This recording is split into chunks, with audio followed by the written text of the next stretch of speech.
My name is David Bob. I serve as director of the Allan P. Kirby Jr. Center for Constitutional Studies and Citizenship, a project of Hillsdale College. It's my pleasure to welcome you this evening as we celebrate the grand opening of this facility. Scripture says that unless the Lord build it, they labor in vain. Nowhere is that more true than in Washington, D.C., where every bit of divine assistance is needed. As we mark this grand opening, we are grateful for the divine providence that has sustained this project, Hillsdale College, and our nation. We are especially grateful to the generous friends of Hillsdale College, especially Mr. Kirby, who made this project possible. May I ask all members of Hillsdale College's President's Club to please stand.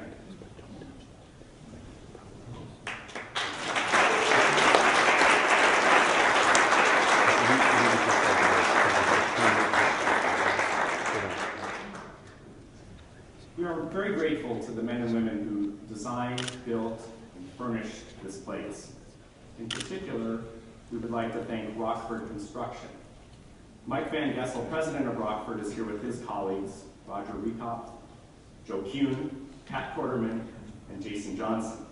With some 60 men from Michigan under their watchful eye, and a few from around here that needed a little bit more watching. And after demolishing the previous structure that stood here, they built this one brick by brick. I think the only time that superintendent of this project, Pat Quarterman, paused in his work during the last 15 months, he and his wife have been in residence here, was to talk about his admiration of Ronald Reagan's courage and the wisdom of the founding fathers. Would all of those from Rockford Construction please stand?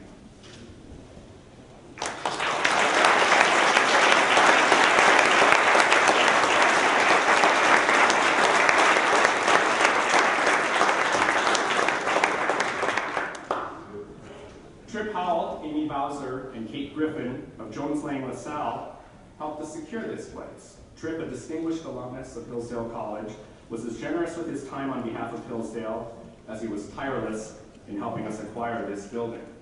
Trip, Amy, and Kate, if you're here, could you please stand? Thank you, Trip.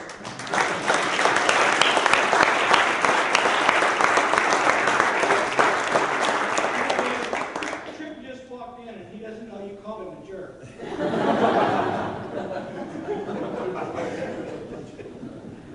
In absentia, we'd like to thank the architects of Westlake Reed Wiskowski. They were here earlier this afternoon. And also Ron and Terry Phelps of Phelps Design, who did the interior decoration. If you know their work from campus, you'll see it throughout this building as well. We are providing a constitution for future generations, and not merely for the peculiar circumstances of the moment. That was said by James Wilson, who's pictured there up in this painting called The Signing of the American Constitution by Professor Sam Kennett, second from the left as we view it. He said that in late July 1787, during one of the many difficult patches of the Constitutional Convention, the teaching of young people, future generations, as Wilson called it, is the mission of Hillsdale College and the Kirby Center. And not only young people, but all those who are interested and serious about their duties of citizenship, and also about the preservation of the Constitution. Our speaker this evening is one from whom many of us in this room and around the country have learned so very much about the Constitution, about the Declaration of Independence, and about how these principles must be taken together, and that together they stand as our only sure foundation. Larry Arnn, the 12th president of Hillsdale College, is a teaching president and a fighting president too. He teaches students and anyone else who is interested in learning and fights only those who would do harm to the Constitution. It has been his long-standing idea now realized that Hillsdale will do from Washington what Hillsdale has been doing from Michigan for nearly 170 years. Having received his PhD in government from the Claremont Graduate School, Dr. Arnn was director of research for Martin Gilbert, now Sir Martin Gilbert, the official biographer of Winston Churchill. You can find that biography, now published by Hillsdale College Press, and its documentary collection in the foyer of this building. From 1985 to 2000, he served as president of the Claremont Institute in Southern California. As president of Hillsdale College, and also on the Constitution 4 courts at Hillsdale. He heads up the college's $608 million capital campaign, the Founders Campaign, which will provide capital and endowment goals that will expand the building's schools and grounds, our liberal arts program, and establish also the Hillsdale Graduate School of Statesmanship, which will be based in Michigan. The recent election might remind us of that old Kennedy-Nixon bumper sticker, "Be thankful only one of them can win." Dr. Arnn's commitment to liberty, his leadership of the college, and his defense of the nation's enduring principles reminds us of what citizenship, the highest calling for us Americans, can mean. Please welcome Dr. Larry Arnn as he speaks on the topic, A Constitutional Platform for America.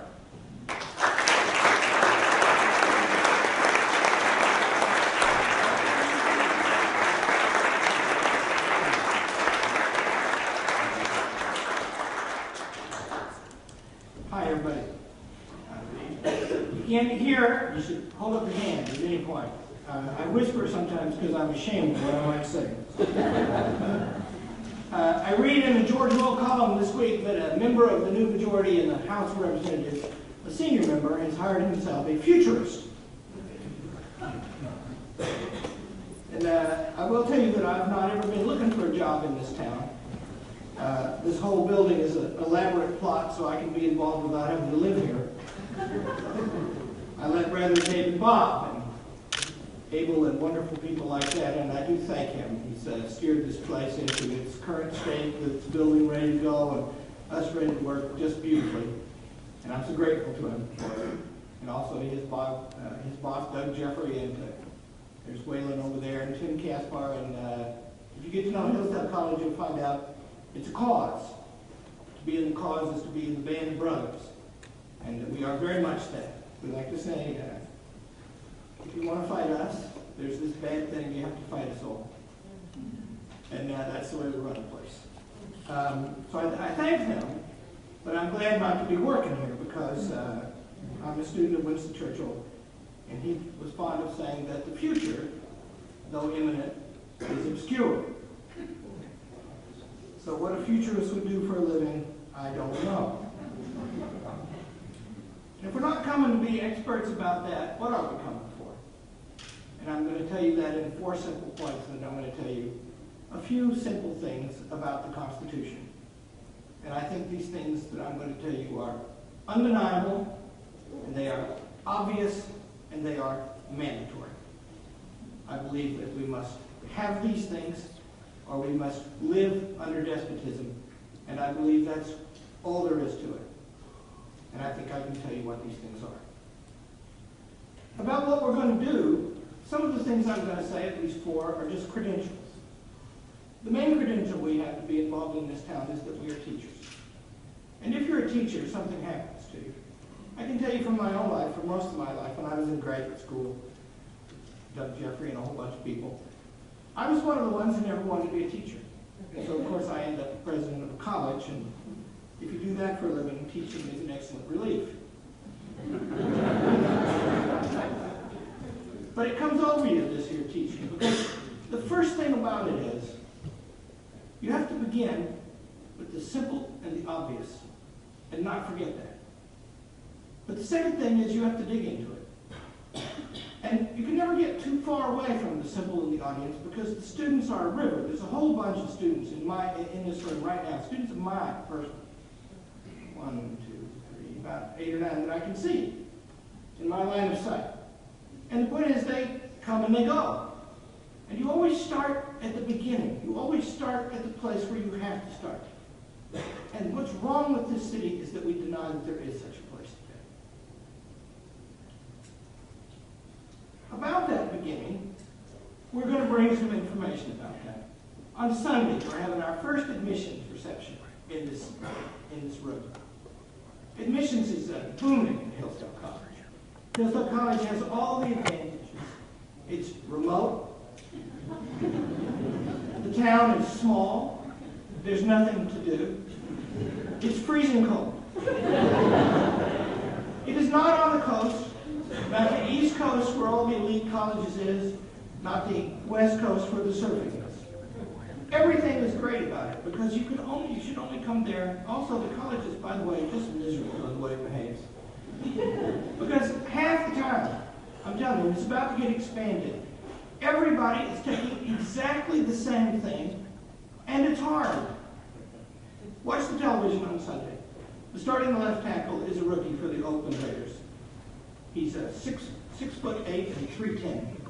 He's the only rookie starting at left tackle in the NFL right now. And last year, in May, he completed the last course he had to take in our core curriculum. And he did the work just like everybody else. And he stood out like a sore thumb, by the way. And so, when we have our admissions thing, I'm going to look at that painting right over there, and I'm going to say to these, I'm told by Shannon, there's going to be standing room only in this room, kind of like right now. And I'm going to say, what's that? And somebody's going to hold up their hand and tell me, and I'm going to say what else was done in that room. And somebody will probably know that the Declaration of Independence was also voted on and signed in that same room. And I'll say, tell me about the Declaration of Independence. And somebody might know. And eventually I'll get somebody to mention the laws of nature and of nature's God. And then I'll ask them what that is. When Clarence Thomas, I see his wife sitting over there, a friend of mine. When he was up for confirmation, one of the questions they asked him was where he got this odd idea of the natural law. Two different senators asked him that question.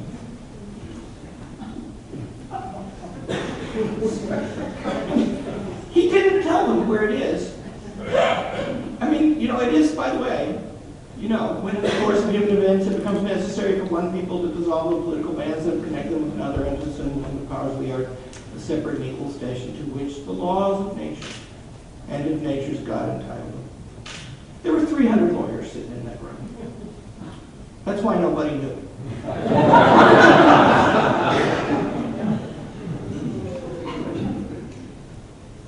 There is, I'm going to say, before I'm finished, a dispute about not the meaning of that term.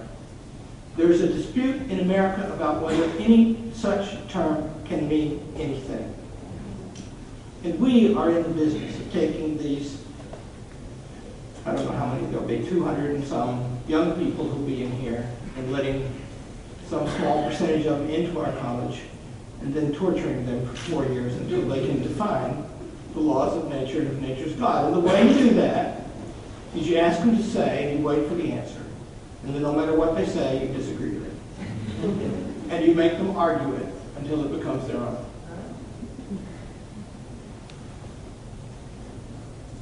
We are accustomed to searching for the reality of things.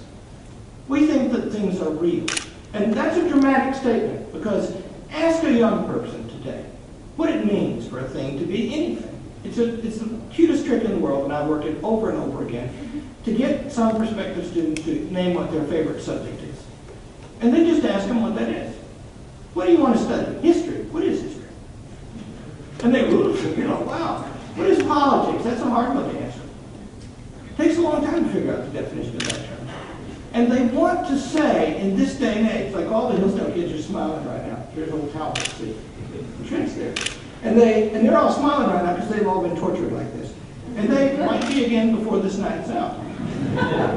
But here's what they'll want to say. They'll want to say, you want my opinion? Or they'll say, according to whom? Or they'll say, if I come to your college, are you going to respect my opinion? And we're going to say, I'm going to say back to them, no, we don't give a crap about that. And the reason we don't is, the question, what is politics, is not a question about your opinion. It's a question about something outside your opinion. There is an argument that in the nature of things, the human being, the only creature blessed with the gift of speech, can therefore be more connected, but also his moral sense arises from this gift. And because of that moral sense and that radical connectedness, we always live under law. And the question in law is always the question, what is the just and what is the unjust? And you have to teach young people to take that seriously so that they can dig and learn the definition of those terms. And if you doubt that we suffer today from the failure to know the definition of such terms, I'm going to read you something from John Dewey. I apologize in advance. In a minute.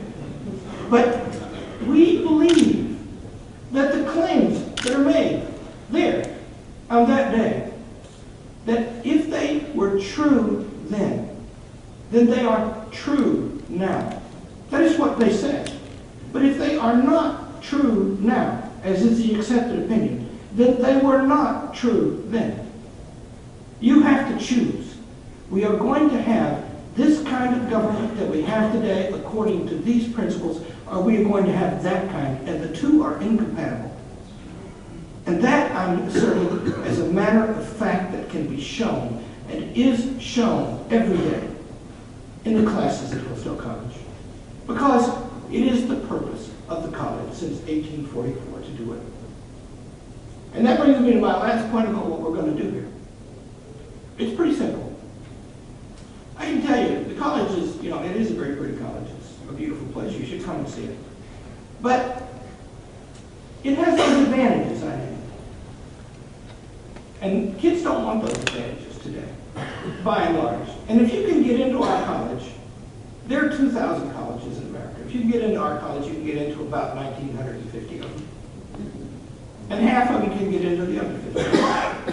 And that's going up all the time. And so, why do they come and subject themselves to all that meanness and trouble? When they could go anywhere, and they would tell them, when you go, you're so smart, you're so brilliant, you can study whatever you want to study. We have everything here for you. Our purpose is for you, right? Why would they come to us? You see, they would come because the philosopher says that men are drawn to the good, and most powerfully, they're drawn to the highest form of the good. They're drawn to the beautiful. And I'm saying that what happened in that painting is beautiful. It is the most beautiful political thing that has ever happened. And the love of it is inspired by the knowledge of it.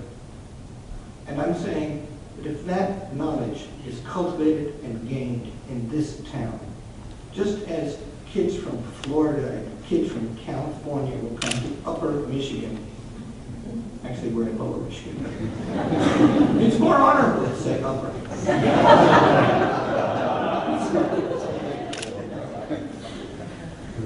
And so, I predicted, it's already happening by the way, people will walk across that distance from those office buildings over there, and they will come over here to face the question, what is the foundation of what they are doing? Because that is the question that must be answered today. And if it is answered successfully, all will be well. And if it is not answered successfully, we will lose our freedom. But we're not going to do that, by the way. Perish the thought. We like to say, by the way, that things are so complex today in America. Look at that picture. Do you know what they were doing?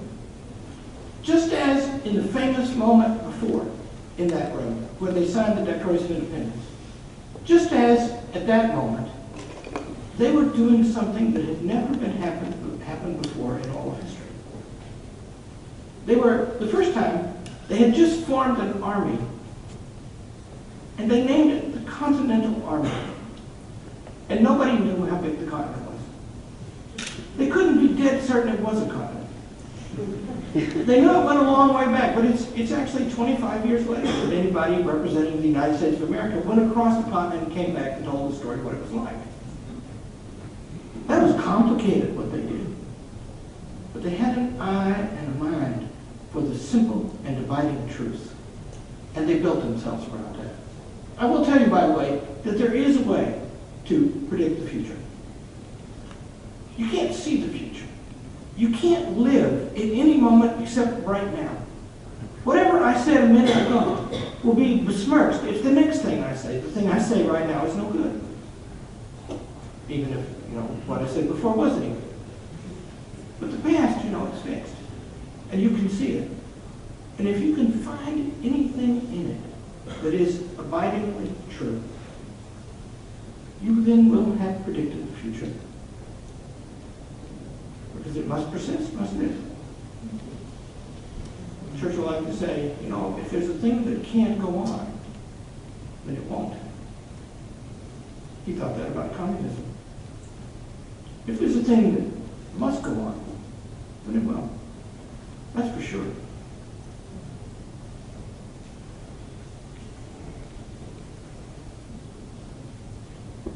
Things are serious. It's worth mentioning.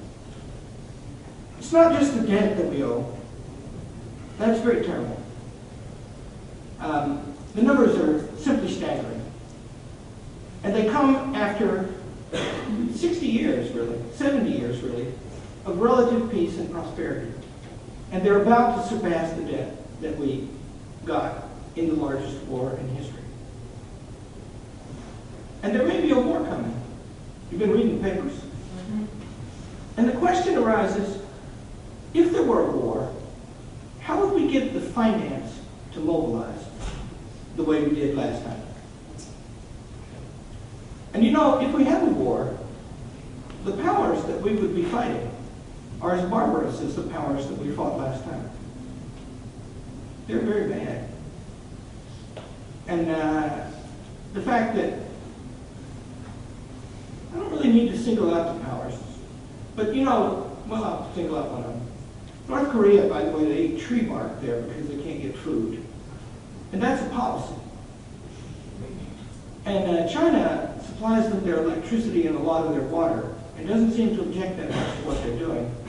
But the Chinese, you know, they do have an official church. They passed a law saying who God is. And they passed a law saying what the scripture is. And it's only legal to go to that church. And they let people go to other churches a lot, but once in a while when it pleases them, and they have spurts of it, then they break into the houses where people are going to their little churches that are not the official church, and they drag them out in the street, and they break their legs, and they leave them lying there. That's a misuse of force. And they have a lot of force they've been assembling lately. And the point is, we weren't broke in 1941. And we're kind of broke now. More than that, there's this reason why we fight so well when we fight. Like our college has this fantastic military history. Right now, it's probably true. The pound for pound and number for number, nobody has as many kids going into the military as we do. And they can't get any money from the military while they're in our college because the military, the government would then own us. And yet they still go. Why do they go? They go for the same reason Americans fight. That is to say, if you set up an economy where people become responsible for themselves, and that means they learn both to compete and to cooperate with others, and they get invested in the society, and they get a chance to learn the things that are the most beautiful things to love, then when those things are threatened, they really fight for them. And American soldiers, they really fight. And the trouble is, if you disrupt the principles of that society, and you alter its institutions fundamentally, as is the announced purpose of current policy, you might change that relationship. And so, forgetting whether or not we have the means to fight a war if a war comes, we might lack the character someday in the future to do that. Heaven forfeit. So I think that these urgent reasons are the reason why we must, and also they provide the opportunity why we can think about the fundamental things. And I'll just list a few of them for you. They're not very complicated.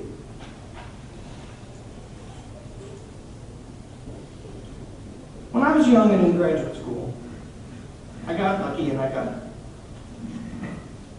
my stuff's all going to fall down here. I got lucky and I got connected to some people who were really brilliant. As they had gotten lucky and got connected to some people who were trying to figure out what went wrong with philosophy. Because you know, the greatest political philosopher in Europe, one of the 3 or 4, he's arguably the greatest, a guy named Martin Heidegger. A great teacher, and all the great minds flocked to him. He was a Nazi. And some of his students were Jews. And they ran for their lives from their teacher, for goodness sake. And that made people think. what's going on? We better rethink. But at the same time, the conservative movement was getting started.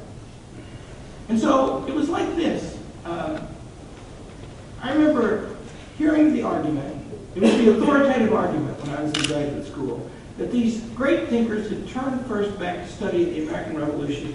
And one of their points was, they said, the Declaration of Independence is good, but it doesn't really say what form of government we should have.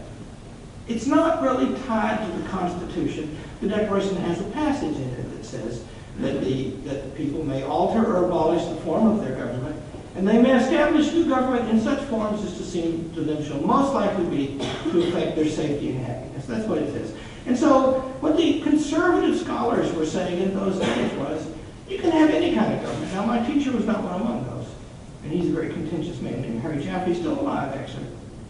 And so he was saying something different, but I remember that seemed reasonable to me. That was a hard thing to get to the bottom of. And the reason is we were in a certain state at that time.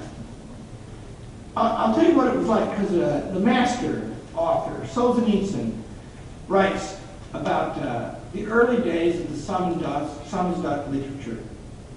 There's an essay called As Breathing and Consciousness Return.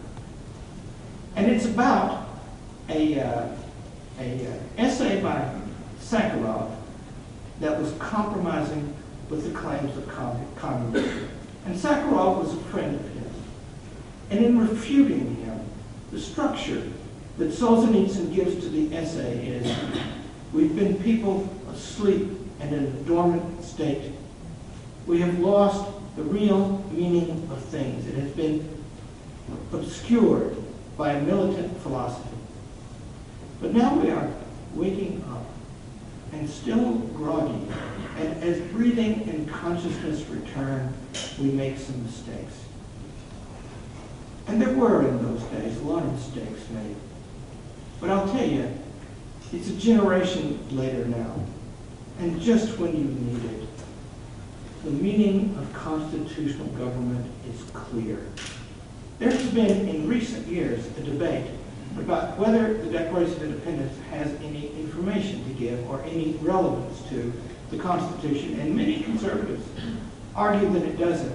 And I'm going to argue right now, and it won't take long, that you actually don't even really need the Constitution to understand the principles of the Constitution. All you have to do is read the Declaration of Independence. And I'm saying that if you read it carefully, you will find out that there is but one way to form government so that your freedom can be secure. There are not two ways, and we will either return to that way. I'm radical about this. There's a really great girl who's a congressional staffer. She just lost by a whisker a race for Attorney General in one of our states. And we had dinner after I'd said this crazy thing to a bunch of congressional staffers, which is one of the things we do here. And she said, do you really think we can go back to living under the Constitution? I said, it doesn't matter what I think about that. What I think is that we must. That there is but one way, I said. Name me a second way. Do you, I looked at her, really doubt that there is a second way? Men being what they are, and women, human beings, being what they are, to organize the government so that it can protect us and not oppress us. Those are two different and very difficult requirements, and both are necessary. You must have a very strong government, but if you're going to have a very strong government, it must be organized in such a way that it will not become your oppressor. There are 1,300. I was going to read John Lewis, so I'll read it. Before I go, I want you to know that what put us to sleep, what obscured the meaning of the Constitution and of the Declaration, is this doctrine of history, which also, by the way, inspires communism and National Socialism. And in America, the form of that doctrine is called progressivism. It is the idea that your consciousness is formed by the circumstances around you. Dewey. Did you ever read John Dewey? Lucky Duck. Here's what he writes. If we employ the conception of historic relativity, nothing is clearer than that the conception of liberty is always relative to forces that at a given time and place are felt to be oppressive. Now, if you take that apart for a second, I won't linger over it long, but it's easy. He says that, first of all, these forces ebb and flow, so that's one of the things that make us think what liberty is. And the other thing is our feelings, right? What they're felt to be progressive. In other words, you're a victim of the interplay of those two things. And that means that you can't make an absolute statement about what freedom is. There's this guy, Frank Goodenough. He's my favorite progressive because he's so clear for a guy who writes in jargon. He was a college teacher. He was a longtime professor at Columbia, I think, and then he was president of Johns Hopkins. And then he was one of the founders of the American Political Science Association, of which I'm proud to be a member. Keeping bad company. At their convention one time, they took a straw poll, and Mondale got 94%, and Reagan got less than half the rest. And so one night, four of us, old friends of mine, all of us were founders of Claremont Institute, were sitting around, I confess, having a drink. And, but I've long since given that up. And we decided to see if we could name every political scientist who was for Ronald Reagan. Four of us. And we could. Were you there, Mississippi? The 1984. Mississippi was there. Mississippi, me, Jeffrey, you know, I'm almost out. See, Frank Goodenow started this thing. And I don't have the quote in front of me, but I can reproduce it. He says, and remember, he gave his life to teaching. He says, we teachers perhaps think too well of ourselves. Because whatever we teach them, won't economic conditions come along to change and determine what they think? The cry of despair for the freedom of the mind. And somehow that is thought to be the foundation upon which we liberate the government from the chains of constitutionalism, because it actually does follow from this doctrine of materialism and dependency in the thought of these progressives, that if nothing is true, then we should liberate ourselves to make our own truth. That's, by the way, why kids today think that everything that they see is really only going on in their minds. They don't think anything is real. You know, I'll say to them once in a while, if I break your nose, is that real? Well, you can't do that. I'll say, why not? My nose. I said, now all of a sudden you're real, aren't you? You see the point? But the point is, if we're going, you know, Woodrow Wilson writes this, you can't have these checks and balances. They're in the way.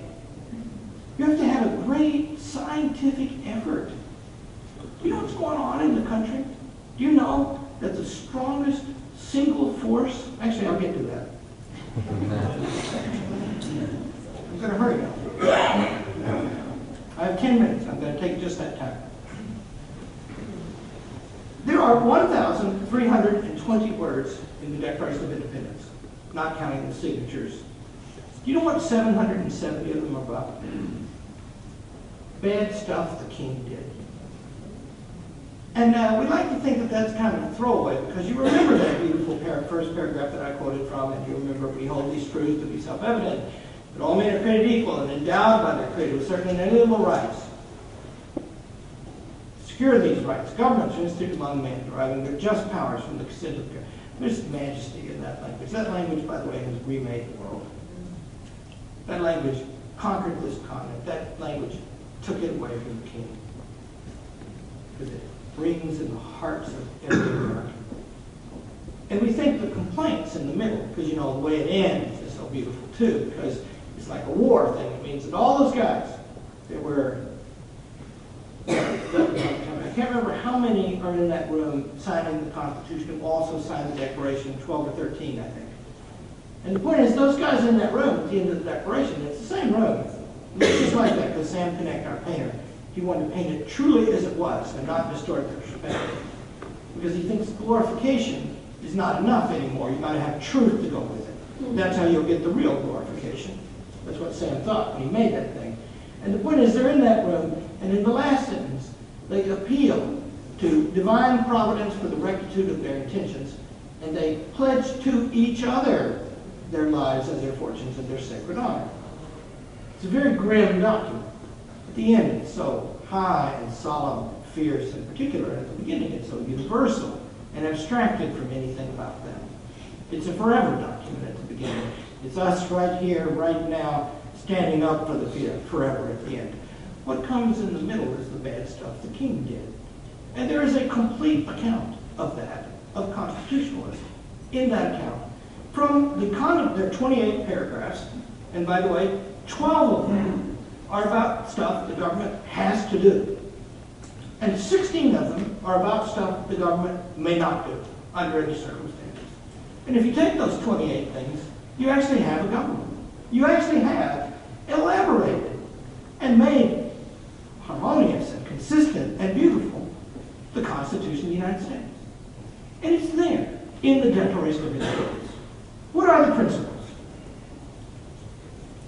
The government must not, I'll tell you what it has to do first. Well, no. The government must not obstruct the representative character of the government.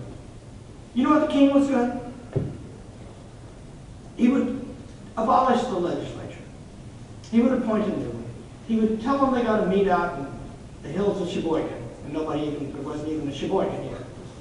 And he would, they have to meet, they would say, somewhere where we can see them and they can get to.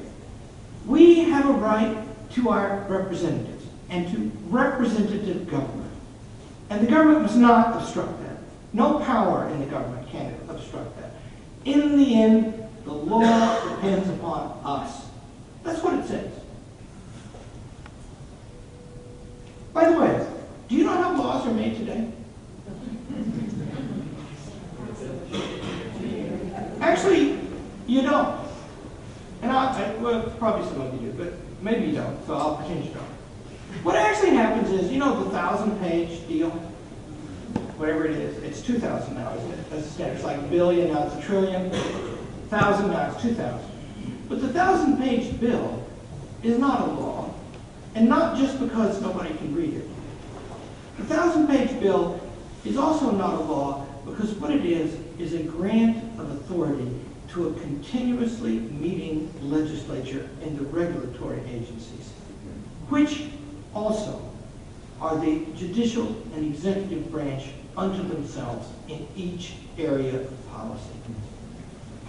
James Madison writes in the 62nd Federalist, "It will be of little avail to the people that the laws are made by men of their choice if the laws be so voluminous that they cannot be read, or so incoherent that they cannot be understood, if they be repealed or revised before they are promulgated or undergo incessant changes."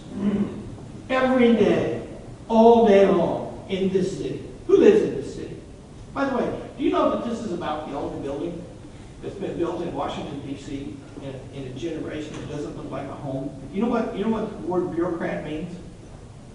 It comes from the French word for that kind of desk with these little pigeonholes, you know? Can you just imagine such a desk with little pieces of paper and all these little pigeonholes? You know, like a roll-top desk? Well, all the government buildings look like that now. And what's in there is little people, you know, and they think of them kind of as material things, right? Go look at the building of the Department of Education. And now they have kept those little, they built them originally as hoarding when they were doing some work on the building. They kept those little bitty red schoolhouses on the front, but the building just looks like this big filing cabinet for people. And the red things, I've always thought it's the classic lipstick on a pig.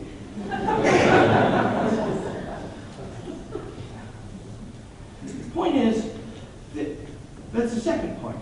When they complain about the king, they keep bringing it up. First of all, he disrupts the legislature. It's supposed to make the laws, and it's supposed to make them.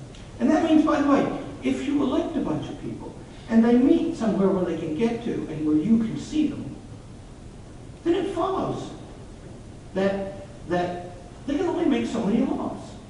Because if they have to think them through, and they have to do them, instead of granting authority to permanent bodies that meet night and day, 360 days a year, thank God their productivity is low. But still, it's huge. It's very big. It's important. Then he gets to this breakdown in separation of powers. One of their most vicious complaints, most hostile, angriest complaints is he keeps messing with the judges. And that's so important because there's this protection in our system. When the arm of the law reaches out for you, you have to go before a fellow whose pay cannot be changed and who cannot be dismissed from office. And he gets to decide your case. And he's outside all the rest of the operations of government. And the kings of England, who, by the way, were the best kings on the continent, or in Europe. And by the way, I ain't saying much. And these kings, they were forever messing with the judges. And the doctrine got sharp in the history of that you ought not to do that. The judges, you appoint them and you let them judge. And the fact that they're different from us, they're the independent judiciary. And you know, if you're a bondholder of Chrysler, you know that that has gotten messed with in this country in recent years by the executive branch of the government, which is the most dangerous breach of separation of powers.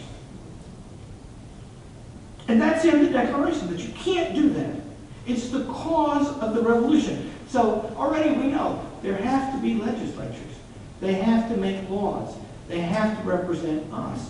The execution of the laws has to be different from that. And the judges have to be unto themselves and independent. And they can't be themselves part of the lawmaking. And they can't be themselves coordinated by or controlled by either those who make or those who execute the law. Our safety depends on that, says Thomas Jefferson, who was, by the way, in Paris when they wrote the Constitution. The last thing is a big thing. The government has to be subordinate to the society. Now, that's a hard conception, but I can probably make it plain, and maybe quickly. Madison says in the Federalist Papers that this is the first purely representative form of government. And think what that means. That means that the king was the sovereign and he was the executive branch. Or in Athens, the people were the sovereign and they met to pass the laws. We changed that here. And you get two advantages if you change it. The first advantage you get is it means that there has to be a step taken before we can act, before the sovereign can act. That means we can all get head up about something, scream and carry on and throw a fit. But by the time we can get around to doing the law about it, we probably will have calmed down. That's why it'd be a terrible idea for us all to vote on the internet every time something comes up. You see? And the founders are full of that kind of talk. The first thing you get then is that Madison writes, it is the reason alone that must be placed in control of the government. The passions must be controlled by it. And that means this representative principle is the first safeguard against hasty or sudden action. The second one is we all get to go make a living. We don't have to be in the government all the It means that every other year we can have a big vote, and we got to get geared up for that. We got to think of it. By the way, you can watch the habits of the American people. Opinion polls change regularly and systematically as we draw near to elections. But something follows on this, and that is you get these two great strengths out of the representative system, but you get a danger. Because if the government starts becoming a large force unto itself, in particular in elections, then the danger arises that sovereignty could pass from the people into the government. What is the largest force, I was going to say a while ago, in electoral politics today, the largest source of money? What is it? You don't know what it is. Public employee unions, that is to say, self-interested people who have a stake in the size of the government. The TSA. Why, in the 2 or 3 months after September 11, 2001, was there a huge fight about getting an anti-terror bill through? And the Congress insisted that the TSA be converted into public employees. And the compromise that was reached to get the bill to go through was, okay, but there's security officers and they're forbidden from unionizing. That has been changed in the last 6 months. And so they have a union vote coming up any day. I think it was Rob Lowe who wrote a really good article that said that nothing good happens when you see somebody wearing rubber gloves.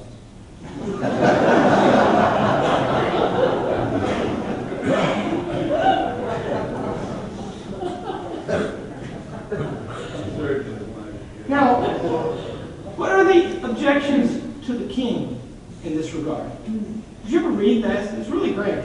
You know, by the way, I just figure all this stuff out as I go along because I teach. You know, if you teach the Constitution course, these little kids, they ask you all this stuff, and you got to try to come up with an answer. What is it? He elevates the military over the civilian. He sets up separate tribunals, and it's mock trials, they say, that's a term in the Declaration, for the military, and sometimes civilians are placed under it. Or they are sent abroad, transported to England to get tried for a crime.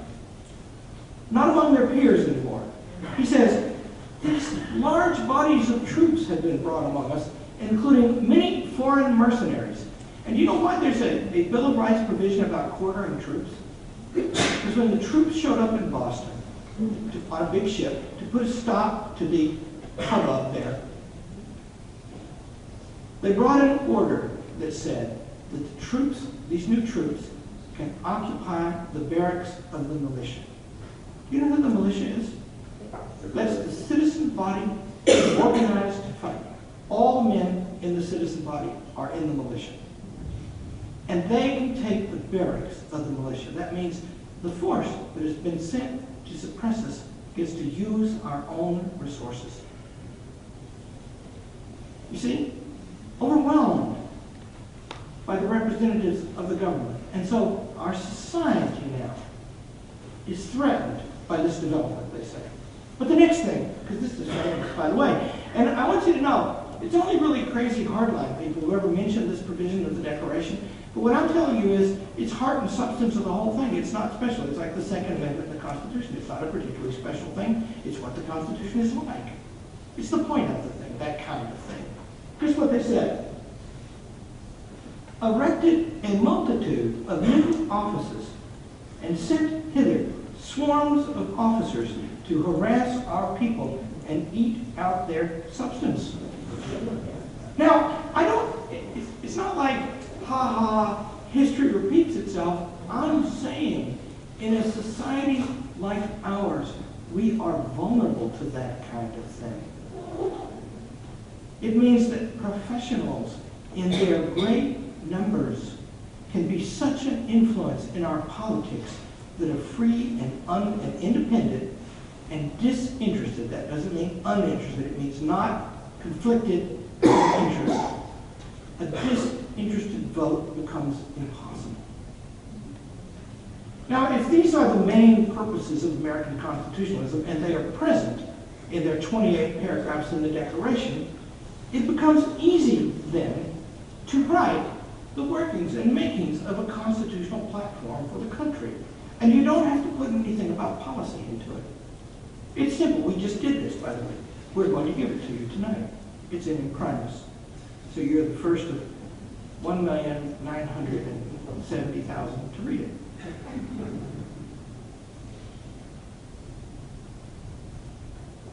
It has 4 points. And I want you to know, we really only have these 4 points. We're going to teach these 4 points. It's the business of the government to protect the equal and unalienable rights of individuals. If you examine and think about that for a while, you don't actually have to read a lot of documents, although they're wonderful to read and we will give them to you. If you just think about the meaning of equal and unalienable rights, you're going to see the truth of Madison's prescription, that the equality of man does not consist in any accidental attribute, that is, not in tallness, not in color, not in smarts, not even in sex. It is in rationality, and it's in nothing else. That means no man may govern another man as any man may rightly govern a horse. That's Thomas Jefferson. But the second thing also follows, and you can't get away from this. There can't be a natural right to anything that if you enjoy it, it deprives others of the good of it. And we have James Madison writing explicitly that on many occasions, including famously in an essay he wrote entitled Property. Because the rights that we share to pray, to worship, to petition, to assemble, to talk, to speak, to spit, as long as you don't spit on somebody, or against the sidewalk. Those rights, we can all do all that, all we want to. We can all have our own property and have the enjoyment of it, and not have to take anything from anybody else. And those understandings of rights breed harmony in the society. Whereas this other understanding of rights, that now we have expanded rights, now we define new rights, now we have rights that involve a claim of us against others. The effect of that is that it makes some people, it sets up friction between people, and it makes some people powerful at the expense of others. And you can't have limited government. So the first principle is the existence of the American government is justified only by the existence of our rights. And once you say that and think about it, you know what the rights are. Economic liberty is inversely proportional to government spending and intrusion into our lives. And that means free government has got to be cheap. That's it, and it doesn't make any difference how rich the society is, because the society is to be aggrandized at the expense of the government. Economy in government in all of its methods has got to be the rule, and nothing else will do. That means Reagan was right, and Lincoln was right, and Washington was right. The prosperity of the country is the business of private people working. And by the way, they work magic if you let them. And if you don't, they won't. He said they'll just be mad at you and dependent on you. Now, it does mean that these entitlement programs that we've spent so much money on, we have to protect our investment in them. We can't squander that investment. That means we should privatize them. And in the name, by the way, and with the certainty of preserving the value in them, because we have spent so very much on them. And to lose that would be a setback and a tragedy that we could never afford. The third thing is, national security is the prime function of the government after its regard for individual rights. Oh, I was going to say something to that last head. It's a point to understand. You should take our Constitution course because you'll learn something about the federal government and the states. Because if you take it, first you read the Anti-Federalists and then you read the Federalists. And the Anti-Federalists say, sure enough, that states are more trustworthy. One of them even says states have rights. The reply of the Federalists is not that the federal government is more trustworthy. That's not what they say. They say, A, individuals have rights, states don't. And B, every exercise of authority by every human being, even a solitary and single breast, is only good if it is restrained and directed to the good. And that means neither of the state governments nor the federal government is to be trusted, but the balance between them adds a dimension of protection that can be wonderfully effective.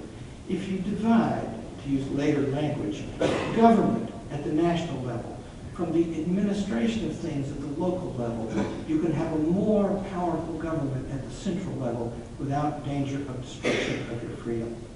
What's in the way of the defense of this country and the defense of the rights of the people in this country is all this mess that's located in all these ugly buildings that are located around here.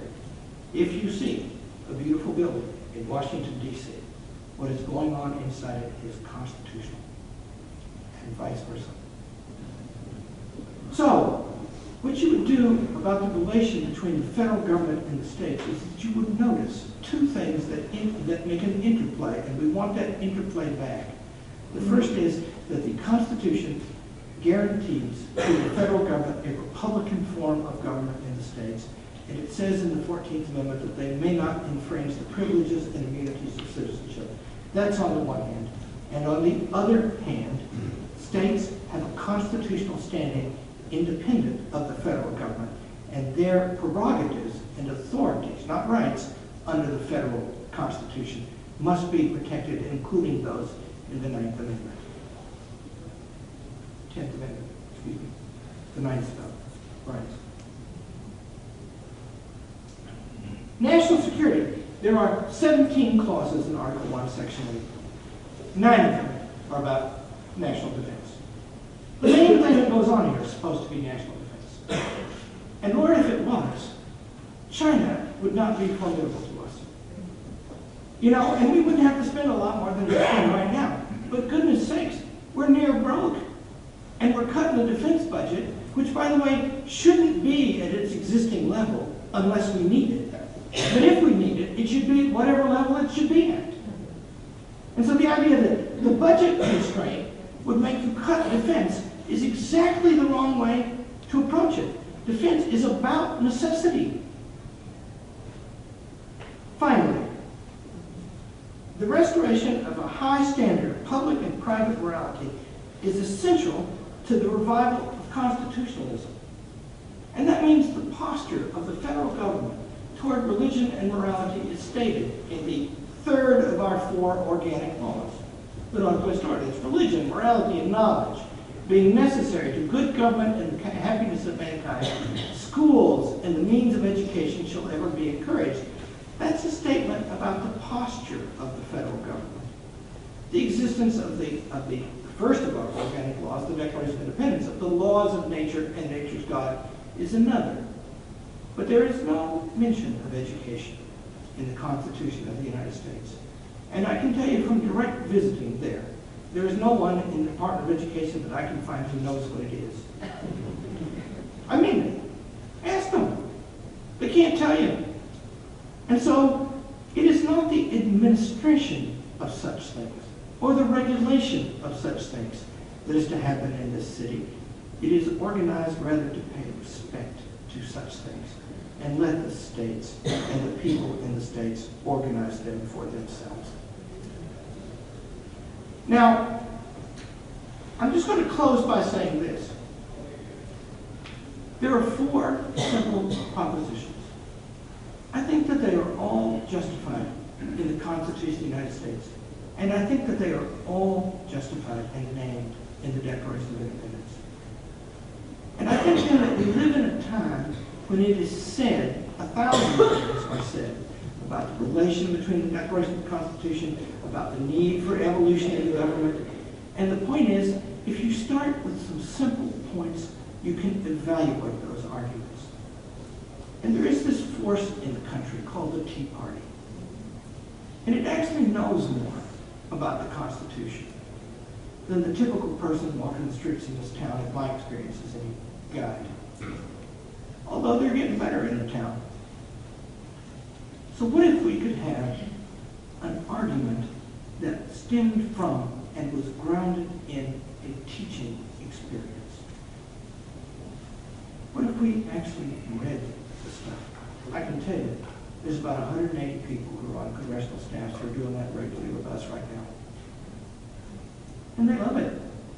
Just like the kids who come from Florida to the suffering and miserable cold in Michigan love it. And so I'll close then just with my proposition. If you can see the beauty of what happened in that room, you can only see it if you understand what happened in that room. But that is not beyond the power of the understanding of any ordinary citizen. And if they do understand it, they will love it. And then the question of its recovery will become possible again. We are in the teaching business. That is what we teach. Thank you.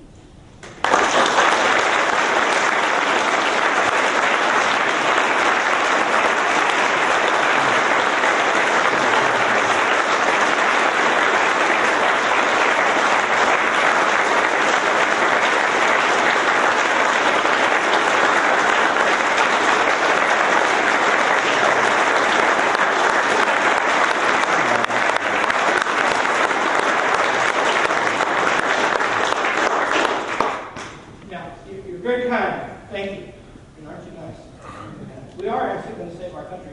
If anybody has questions or comments, I'll be glad to listen and respond. Yes, sir.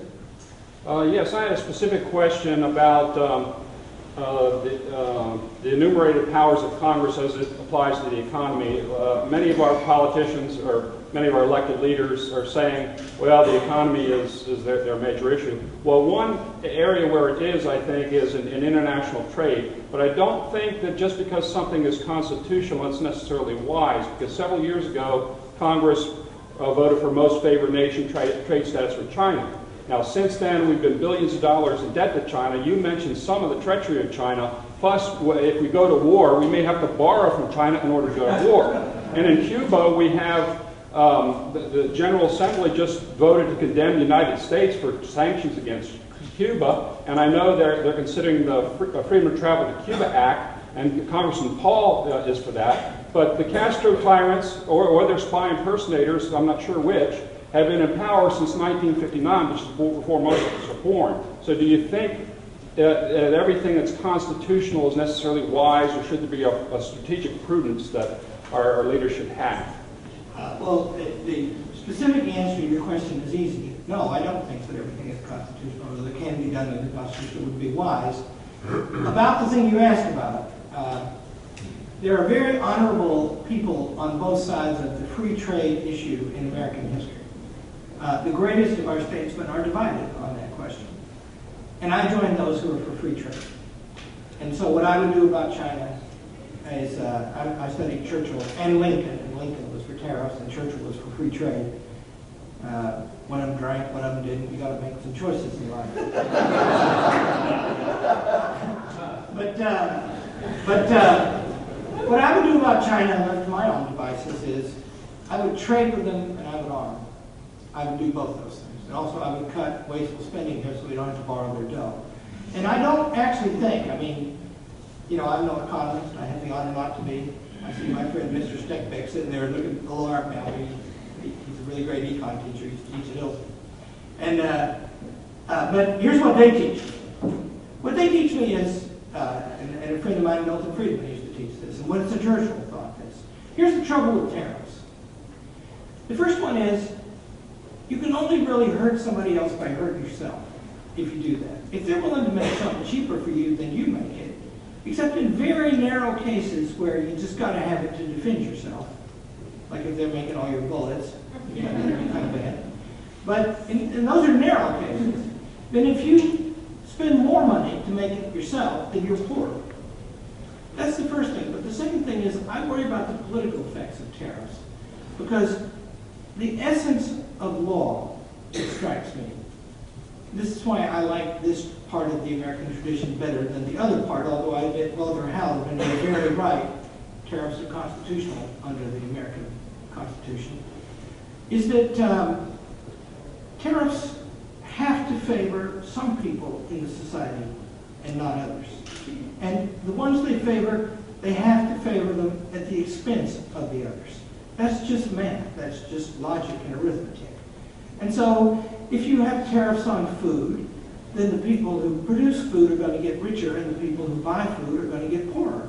And that, by the way, you know, the great event in the building of an equal democracy, constitutional democracy in England, is called the Repeal of the Corn Laws. Those are the taxes on food coming in. And the reason those were politically difficult is that the Tory party was the party of the landed aristocracy, and they were richer, landed gentry, let's say, not aristocracy. And so people were paying taxes on food so they could get richer still. And under Disraeli and Winston Churchill's father, and later Winston Churchill, they turned against that. And I think that was a good move. And if you deliver, I'm sorry, I'm going on too long about this, but if you deliver into this city more of that kind of authority, of course they've already got plenty, then what are they going to do with it? They're going to sell. Laws should be impartial. Strikes me. How did I do, Mark? Very good. That wasn't bad, was it? Yes, sir. Yes, I have a question. You talked about the signing of the Declaration and the Constitution, but what about the Articles of Confederation? And what is your opinion on the fact that they met instead of night in secrecy and really went beyond what they were supposed to do? And what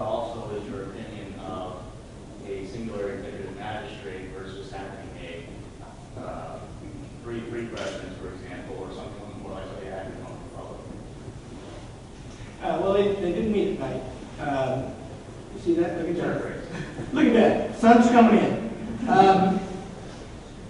When he says they went beyond their thing.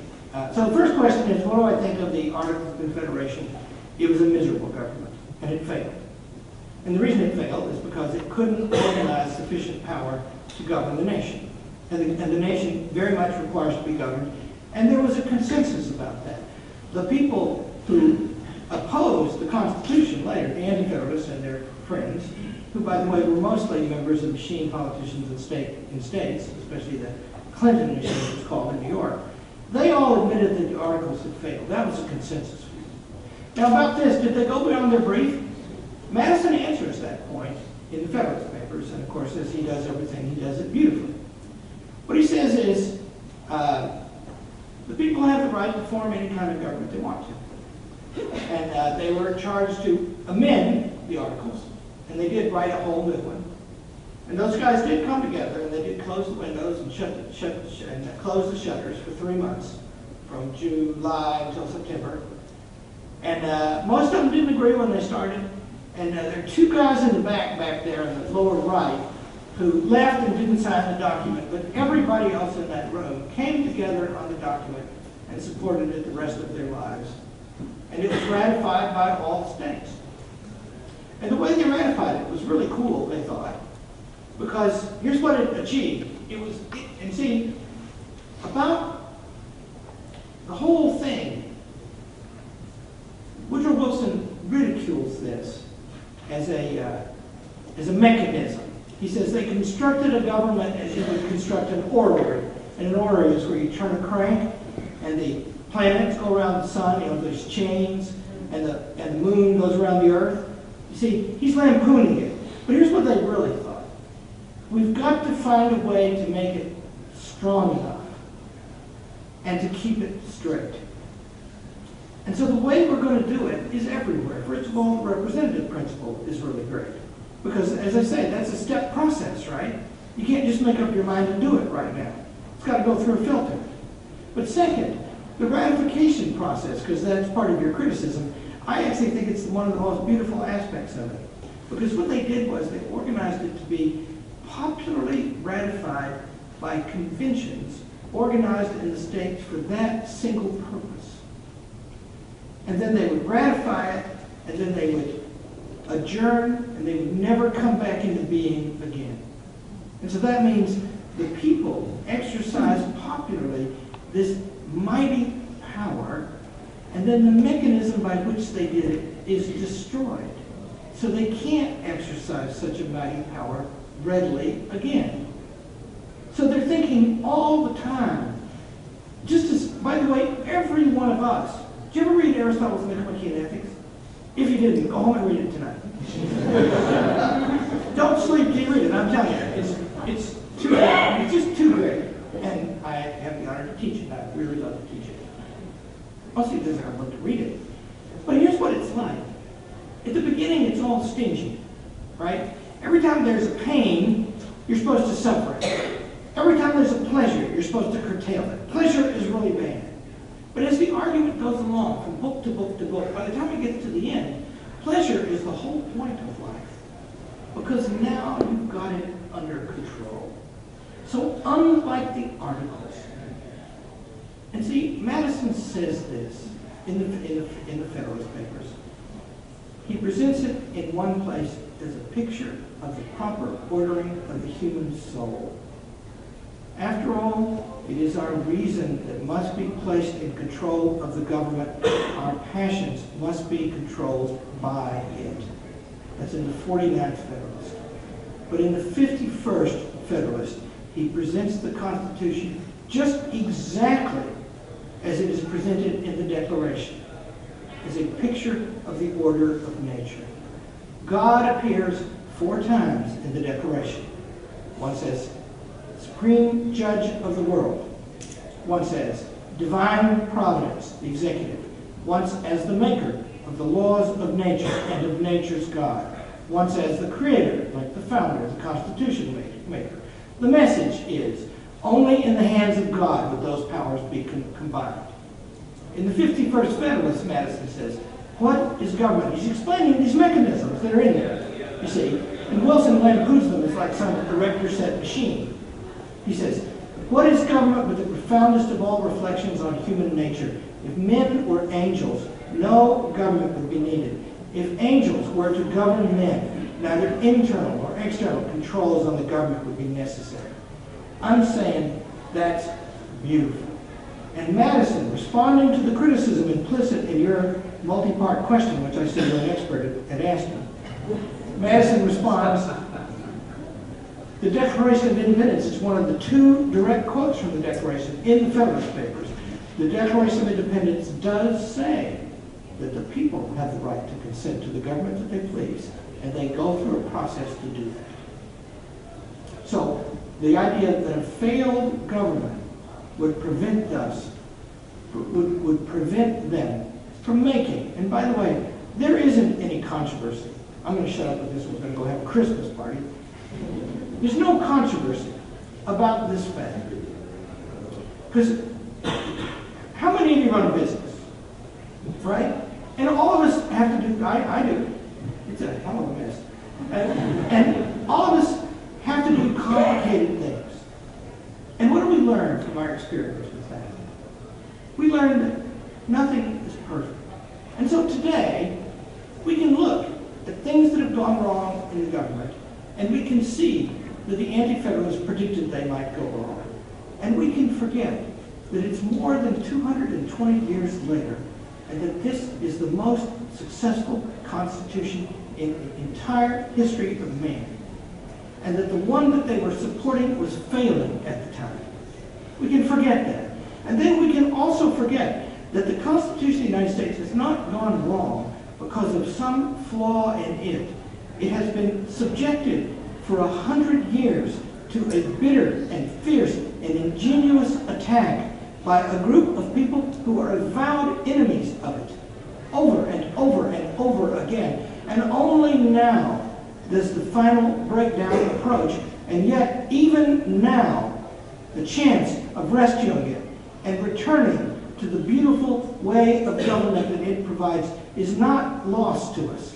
And I'm saying that we today in this room are not educated enough, are not possessed of enough virtue to make a better document by which to govern ourselves than those fathers made for us, because they were among the greatest men who ever lived. And so then, if we are to have our greatness as a people, we will return to the beauty and to the discipline of the principles and institutions that were built for us, and not be smug to think that we can do something better and new. Thank you.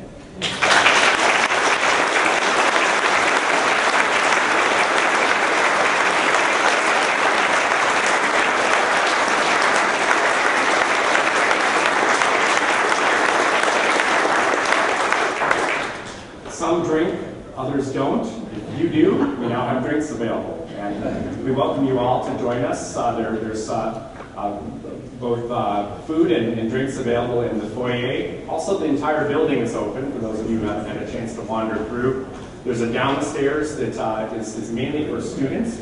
It's a non-residential facility, so the students stay across the street when they're here in Washington. They stay at the Heritage Foundation's Johnson Dormitory. But the space downstairs is with the whole building, but especially the first floor is for the students. The third floor is mainly office area, and then on the fourth floor there's a terrace. It'll be a little chilly tonight, but also a library. And feel free to take a look around, and thank you very much all for coming.